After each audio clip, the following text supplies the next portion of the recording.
Hello বন্ধুরা, কেমন আছো? আশা করি সবাই ভালো আছো। আমিও ভালো আছি।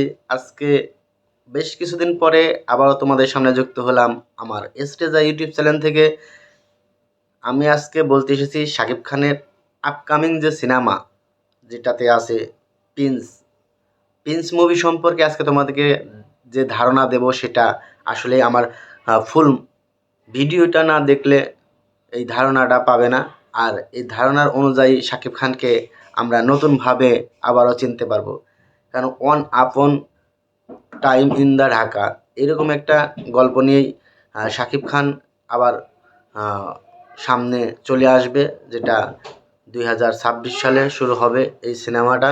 সেটা হলো 2026 সালে মুক্তি পাচ্ছে শাকিব খানের সেই কাঙ্ক্ষিত সিনেমা প্রিন্স।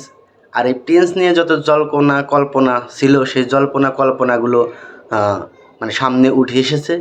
যেখানে আমরা যেটা ভাবছি বা অনুমান করছি যে শাকিব খানের এই প্রিন্স সিনেমায় বাংলাদেশেরই একটি নায়িকা, যেটা তানজিয়া ফারহিন, তিনি হয়তো অভিনয় করতে পারেন, এরকম একটি গুঞ্জন শোনা যাচ্ছে। আর এই প্রিন্স সিনেমার মাধ্যমে শাকিব খানকে আবারও ঢাকার কিং হিসেবে মানুষ চিনবে, এরকম একটি খবর প্রকাশিত হচ্ছে। প্রত্যেকটা মহলে, প্ল্যাটফর্মে, মানে সোশ্যাল মিডিয়াতে ঝড় উঠে গেছে যে এই প্রিন্স ছবিটা নিয়ে।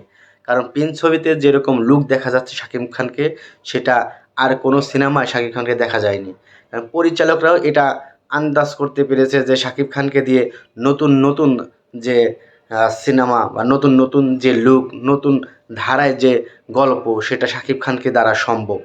তাই আমরাও চেষ্টায় আছি যে শাকিব খানের এই প্রিন্স সিনেমা সম্পর্কে যতটুকু জানি সেটা আপনাদের সামনে তুলে ধরব। আর এই শাকিব খানের প্রিন্স সিনেমা নিয়ে যে আশা আকাঙ্ক্ষা, আমরা যারা সাকিবিয়ান আছি, তাদের মনের যে আকাঙ্ক্ষাগুলো সেটা পূরণ হতে যাচ্ছে। তো আমরা শুধু অপেক্ষার জন্যই আছি এই প্রিন্স সিনেমার শাকিব খানকে নতুনভাবে, নতুন লুকে, নতুন দিগন্তে চেনার জন্য। তো সবাই ভালো থাকবেন, সুস্থ থাকবেন। দেখা হবে এই প্রিন্স সিনেমার আবারও নতুন কোনো আপডেট নিয়ে। আল্লাহ হাফেজ।